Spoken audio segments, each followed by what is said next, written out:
వాణి తల్లి, అబ్బో ఇవాళ భలే స్టైల్గా తయారైంది మా వాణి. స్లీవ్లెస్ డ్రెస్సు, మంచి హెయిర్ స్టైలు, భలే బాగుంది చక్కగాను. అబ్బో మంచి స్టిక్కర్ ఇలా చూడవాణి, అబ్బో చక్కటి స్టిక్కర్ పెట్టుకుంది, మంచి డ్రెస్ వేసుకుంది, మిడ్డీ వేసుకుంది అనమాట. ఇక వాణి నీ దగ్గర ఏంటి మా పిల్లో కనిపిస్తుంది. ఈ పిల్లోనా? ఓకే, ఈ పిల్లో మీద నీ ఫోటోలు ఉన్నాయేంటి? ఎవరు? రాణియా? ఓకే, రాణిని బావగారు పంపించారా? నీ బర్త్డేకి ఇలా చేసి పంపించారా? అబ్బో, పిల్లో మీద నీవి 4 ఫోటోలు. ఒకటేమో ఆరెంజ్ డ్రెస్, ఒకటేమో రెడ్ డ్రెస్, ఒకటేమో పింక్ డ్రెస్, ఇది కొంచెం బ్లాక్ అండ్ ఆరెంజ్ అనమాట.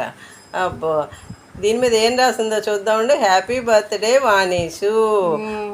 మా వాణిని ఎప్పుడు వాణీషు అని పిలుస్తుంది, అందుకని దీని మీద కూడా వాణీషు అని పెట్టింది.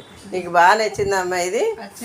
కొన్ని బర్త్డే గిఫ్ట్లు మనకి కొన్ని భలే ముచ్చట అనిపిస్తాయి. అంటే అందులో వాళ్ళ శ్రద్ధ, ప్రేమ అన్నీ తెలుస్తాయి. ఎందుకంటే ఎంత శ్రద్ధ ఉంటే కానీ ఇటువంటి గిఫ్ట్లు మామూలుగా బజార్కి వెళ్ళి ఏదో ఒకటి కొనేసి పంపించేయడం కాకుండా వాళ్ళ ప్రేమ, అభిమానం అంతా కూడా శ్రద్ధ పెట్టి చక్కగా ఈ చేయించడంలోనే తెలిసింది. చాలా బాగుంది. హ్యాపీ బర్త్డే వాణిషు, చాలా బాగుంది. ఓకేనా? నన్ను బాగా నచ్చిందా నీకు ఇది? ఓకే, ఇది లాస్ట్ ఇయర్ బర్త్డేకి వచ్చిన గిఫ్ట్ కదా ఇది. ఓకే, నీకు బాగా నచ్చిందమ్మా? ఓకే, ఇలా మా వాణి చేసే వీడియోలన్నీ కనుక మీకు నచ్చితే కనుక ఏం చేయాలి? షేర్ చేయండి.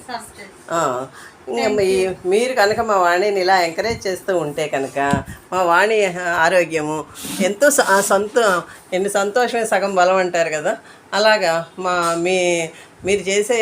మీరు ఇచ్చే లైక్లే మా వాణికి సంతోషం, మీరు ఇచ్చే వ్యూసే మా వాణికి సంతోషం.